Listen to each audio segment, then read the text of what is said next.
A friend of mine back in the early 80s went back to Maryland to visit his family, and while he was there, he went to an estate sale and he bought this and brought it back to Eugene. And a couple years later, he found himself in a little bit of financial straits, and so he offered to sell it to me, and I bought it from him, and I've had it ever since. This sword may have started as a $500 estate sale purchase, but it holds a legacy etched in diamonds and royal history. He had no idea what he was truly acquiring.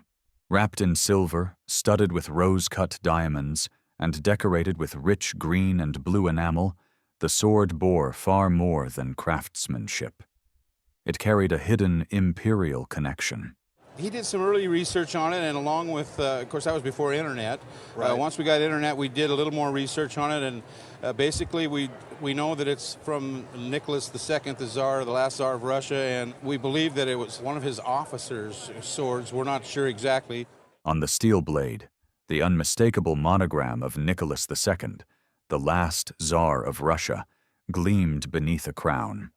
Even more striking was the name Guzanov, inscribed on the reverse, identifying a known arms maker from the Caucasus region during the late 19th century.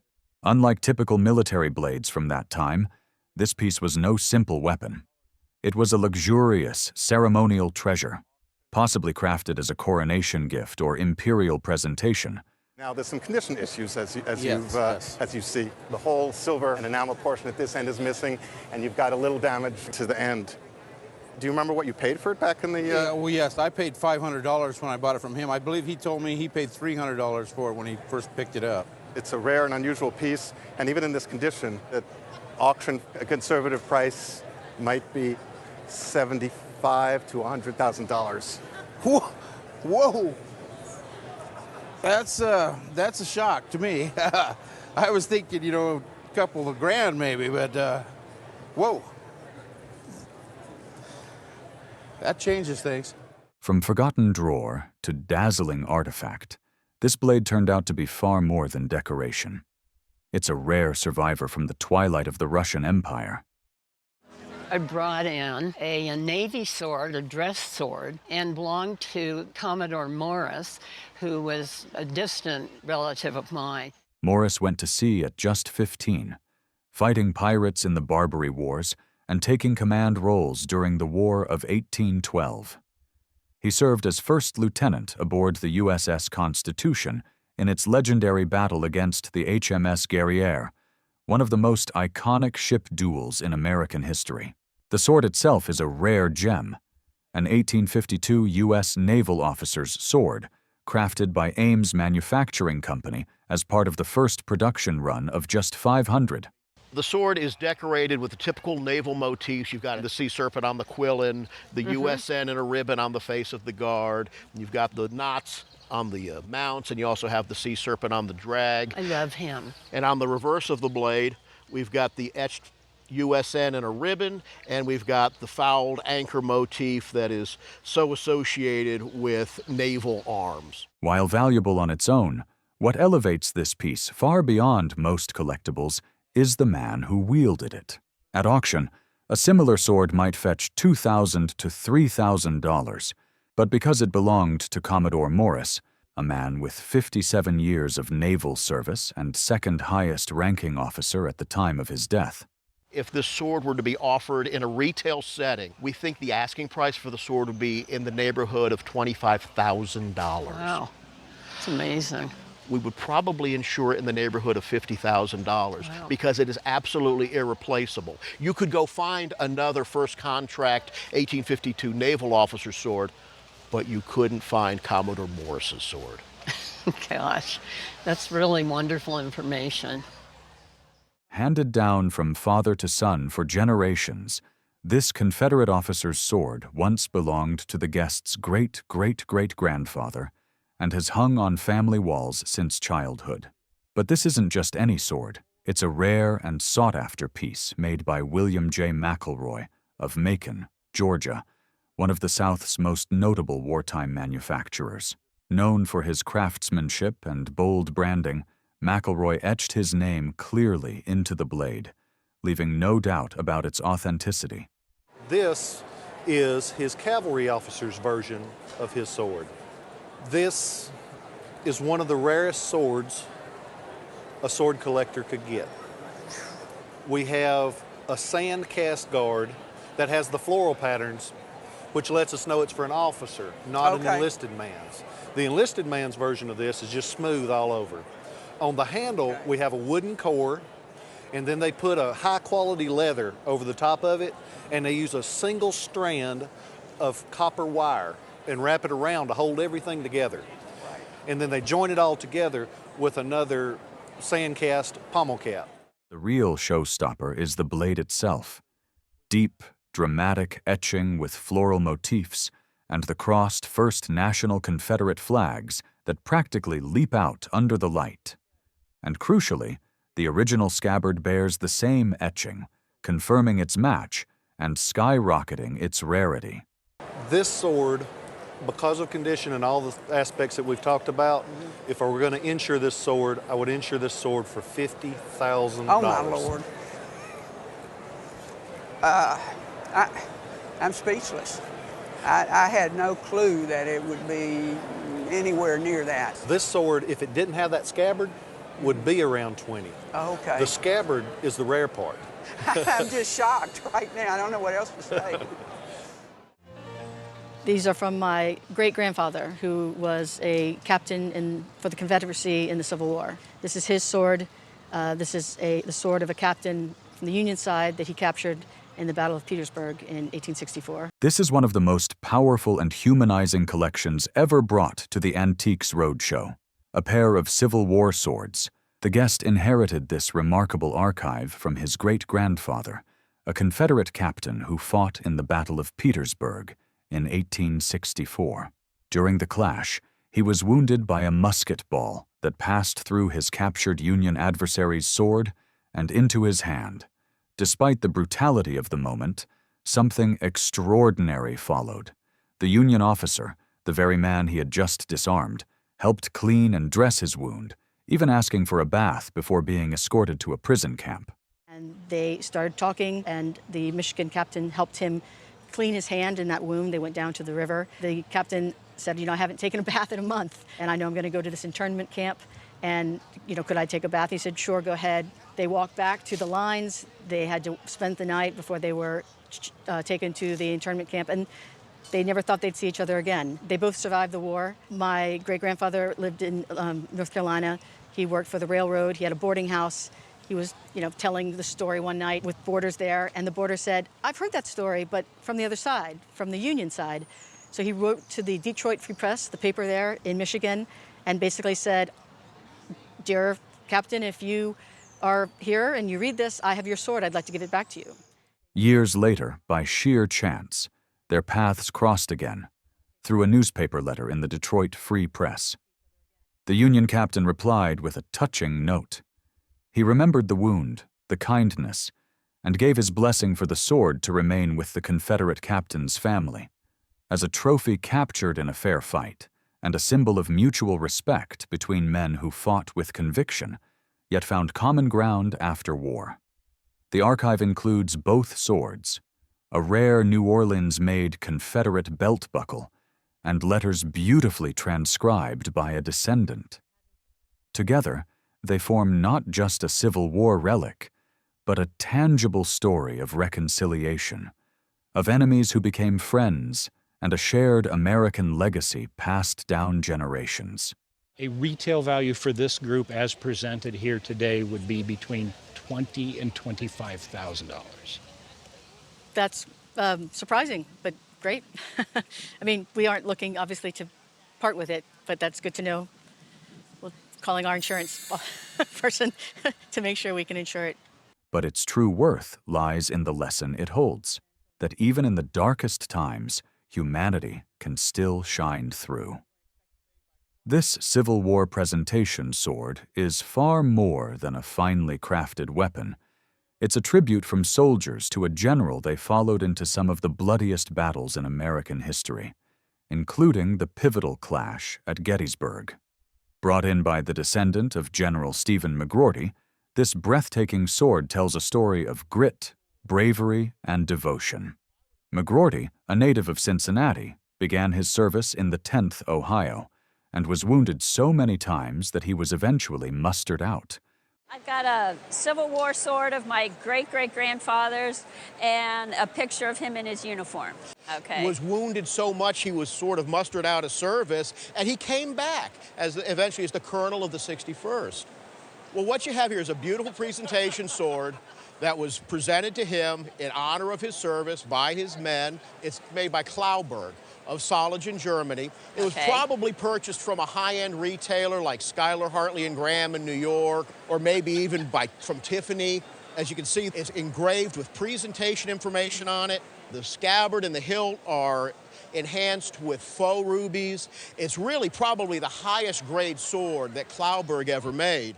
The blade is etched with floral designs, military panoplies, and, most poignantly, a complete record of General McGrorty's battle history, including the sacred name Gettysburg engraved right on the scabbard.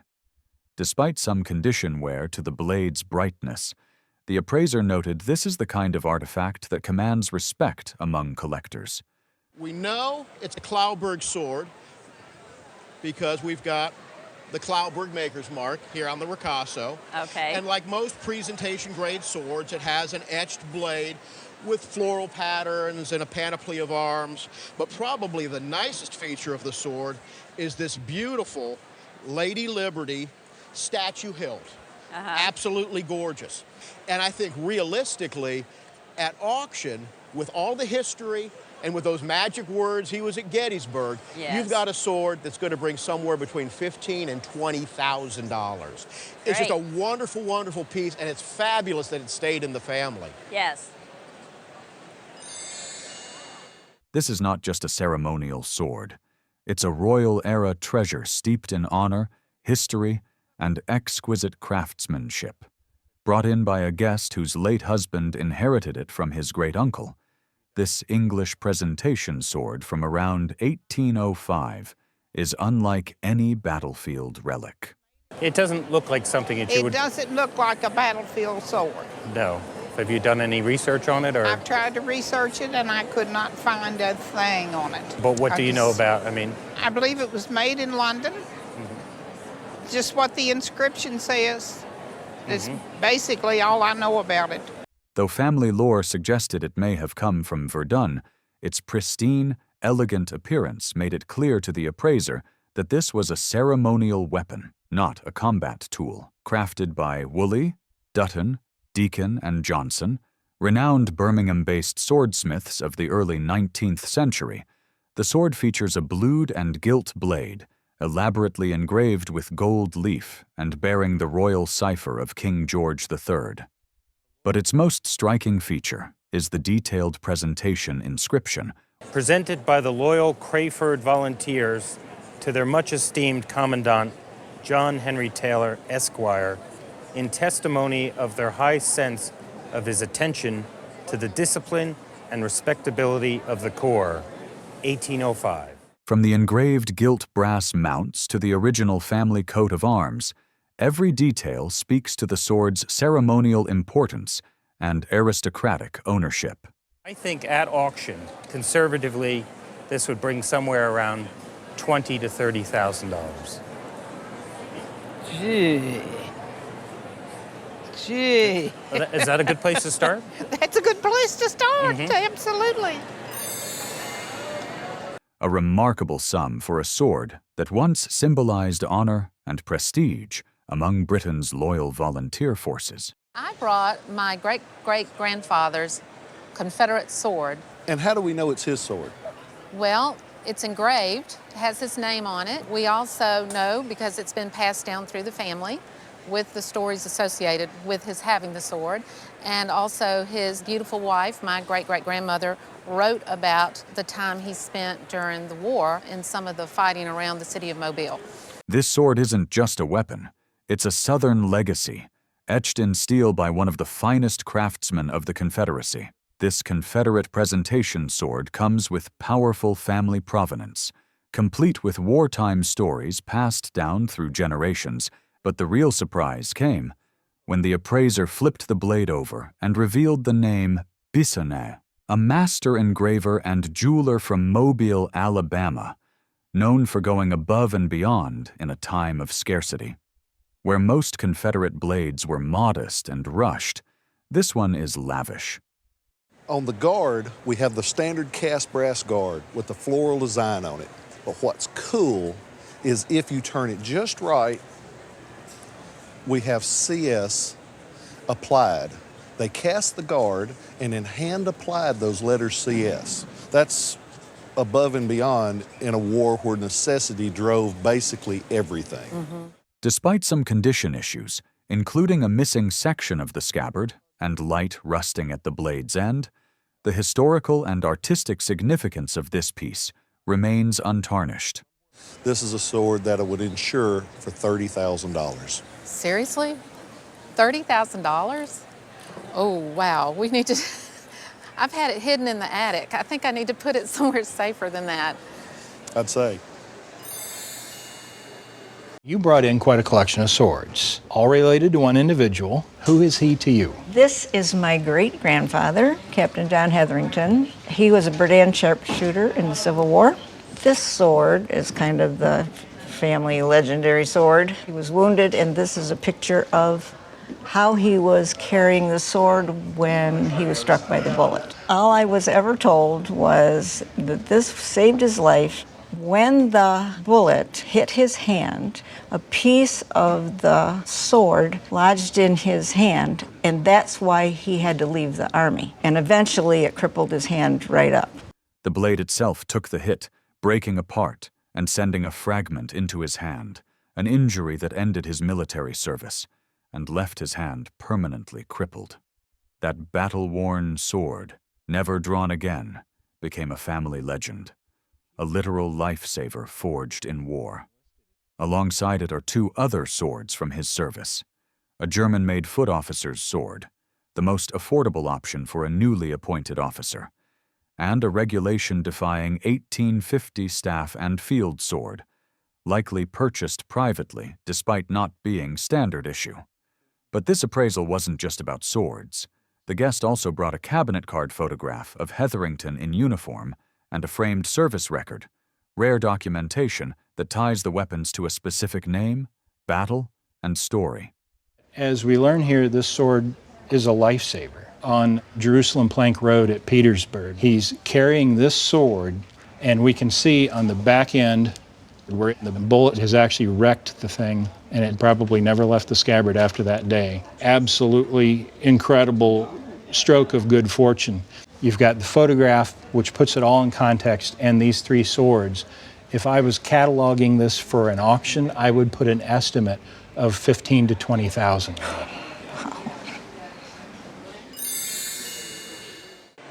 This sword came down through my family, through my father's family. They were German. They lived in Missouri. He was 11 when he came from Germany with his family, and in 1862, he joined the Union Army, the 30th Missouri Infantry.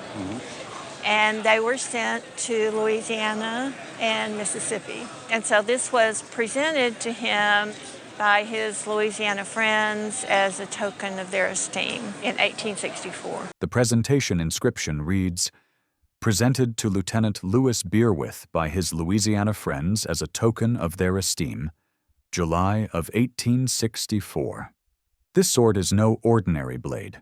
It's a Civil War statue hilt presentation sword, among the most elaborate types ever commissioned during the war. The hilt is a literal sculpted figure with exceptional detail, reflecting the highest levels of craftsmanship. The blade bears the name of Schuyler, Hartley, and Graham, one of the premier military retailers of the 19th century, and likely German-made, just like Beerwith himself. Well, I was quite excited to see it, just to curtail our enthusiasm over it. The condition issues like the missing sword that stems here and the wear to the etching. At auction, I would estimate that this sword would be worth $10,000 to $15,000. Wow.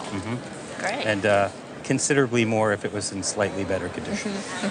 Thank So you. you have your research cut out for you to find out what he did for these people. I have more research to do, yes. This is a sword that's been in my family apparently for many years, from my great granduncle, something like that. Apparently was quite a proverbial hero in several battles in the Civil War. With this Company C, that became the 48th Regiment, I believe, in the Civil War. I think the number was about 40 battles, and then ended up sort of the last part of the Civil War with General Sherman in Atlanta. Here's a story forged in fire, valor, and legacy. Tied to a single sword and a young Union officer who wouldn't back down. This ornate Union presentation dress sword belonged to Colonel Greathouse of the 48th Illinois Infantry, a regiment that saw action in around 40 battles during the Civil War, eventually joining General Sherman's march to Atlanta. At just 22 years old, Greathouse was killed in combat. Your ancestor fought for the 48th Illinois, and your ancestor uttered a rather famous quote that's been preserved right before he was shot. Are you familiar with his quote? To paraphrase, he was told by the rebels that, look, you're outnumbered, you're beaten. And he basically said, beat hell, the fight has just begun. Ah, that's great. This sword is a very high-grade presentation sword. It was a dress sword, it wasn't a combat sword. The blade was made by Klauberg of Solingen, Germany, a top-tier sword manufacturer, and features elaborate decorative elements, a silver-plated brass hilt, garnet inlays, including one set in the eye of the dragon-shaped guard, and design motifs likely copied from the elite American firm Schuyler, Hartley, and Graham. Though not their exact make, it's a clear tribute to their elite craftsmanship. Sadly, time has taken its toll. The blade is heavily rusted and pitted, with much of the original gold plating worn away due to moisture and poor storage. But the historical weight and emotional resonance remain intact. What kind of idea of value would you have on this? Oh man, I would have no idea. $500. Well, you may be pleased to know that in its current condition, I would estimate a retail value in the neighborhood of $12,000. Oh, wow. With a little bit of restoration, it can go even higher. Wow. Fantastic. The value of this sword goes far beyond money. It embodies sacrifice, leadership, and an immortal defiance in the face of death, passed down through 6 generations and still burning bright. Here's a sword that may have once caught the eye of George Washington himself, a weapon steeped in the fire of the American Revolution and the legacy of one of its officers, Colonel Oliver Spencer. This elegant silver-mounted dress sword, handed down through generations of the guest's family, is believed to have been presented to Spencer during his service under General Washington. His daughter, Sarah Bloomfield Spencer Evans, moved to the Felicianas in the Spanish land grants in the early 1800s, and I've since owned it down through the family. So who was Colonel Spencer? Colonel Oliver Spencer was in the Revolutionary Army, serving under General George Washington. I was told that this was presented to him as his dress sword. Mm-hmm. And how do we know it was presented by George Washington? Just by my grandmother's tales. While there's no hard documentation linking it directly to the general, Colonel Spencer's name is no footnote. He fought in key battles such as Brandywine and Monmouth, and was a respected officer in the Continental Army. The sword's styling, particularly the lion's head pommel with a flowing mane, closely resembles the work of John Bailey, a New York silversmith active during the 1770s. And here's the kicker. Bailey is the same craftsman known to have made swords for George Washington himself. Unlike mass-produced English blades, which would bear hallmarks, this piece has no such marks, suggesting it's American-made, a rarity among surviving swords of the Revolution. From the style of the pommel here, it's a lion's head, and it has a beautiful flowing mane. However, it would probably be very, very difficult to prove any association between, other than the fact that he served under Washington, to prove anything in terms of the gift. With no other provenance, I would say that it was probably worth $5,000 to $7,000. Wow. But with the prominence of your ancestor and the service that he saw through the Revolutionary War, and that even though we don't have that association with Washington, he was there, and we know who he was because it's been in your family ever since. If I had this auction, I would easily put it at around $10,000 to $15,000. Very nice. That's wonderful. A Confederate officer's sword made by William J. McElroy of Macon, Georgia, one of the finest and most artistic swordsmiths of the Confederate South. Known for vivid, crisp etching and rich detail, I brought what I believe is a Confederate sword. My grandfather said it's been passed down generation to generation, but I honestly think it's a replica. I don't know if they won it at a state fair, you got one free when you buy a used car. I don't know, but I'm here to see if it's authentic or not. What makes you think it's a replica? It's this coloring to it. It doesn't seem to be right. Well, that coloring is 150 years worth of beauty. etched into the blade was a name, J. Knight, Jun, a soldier of the 7th Mississippi Infantry Battalion, also known as the Beauregard Defenders. This unit saw intense action, most notably at Vicksburg and the Battle of Franklin, one of the war's fiercest engagements. Somehow, Knight survived the entire war, returning home and living until 1893. Don't try to clean it because it's such a beautiful sword. I love that patina. We have the original grip and wire. The scabbard was made of leather and brass, and they break very easily. Okay. And that's why it's probably missing. Have you ever thought about what the sword might be worth? No. Like I said, I thought it was fake. Well, then the news should be very good. Okay. The sword today would retail for about $10,000. Really? Wow. I'm glad I didn't try to recycle it or something. Me too. I'd love to do what you said and trace their interactions. You didn't know you were going to get homework today, No, did you? I didn't. I appreciate it. Well, this sword belongs to my grandfather's great uncle, the Union Army officer in charge of the hospital at Washington, D.C. Here's a story where quiet service and rare craftsmanship come together in a single elegant artifact from the Civil War. A model 1840 Union medical staff officer's sword, brought to Antiques Roadshow by a guest whose ancestor once oversaw the Union Hospital in Washington, D.C. At first glance, the sword doesn't scream battle. Its design is slim, ceremonial, and refined. But its meaning runs deep. It was carried by a medical officer, a figure who stood in the shadows of the battlefield, trying to save lives amid chaos. This particular example was crafted by Schuyler, Hartley, and Graham, one of the most prestigious arms retailers of the 19th century. Known for supplying high-quality swords, their pieces were often prized by officers and collectors alike. Accompanying the sword was its original green sash, the official color for medical personnel in the Union Army. Retail value of $10,000, possibly $12,000. Through these blades, we've witnessed the weight of war, the bonds of brotherhood, and the stories etched not just in steel, but in memory. Each sword was more than a weapon. It was a legacy, passed down, preserved, and now brought to light on the Antiques Roadshow stage. From battlefield rescues to presentations of honor, from Confederate craftsmanship to Union pride.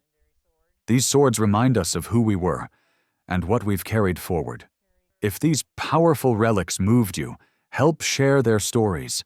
Like, subscribe, and join us as we continue uncovering the greatest treasures of the past.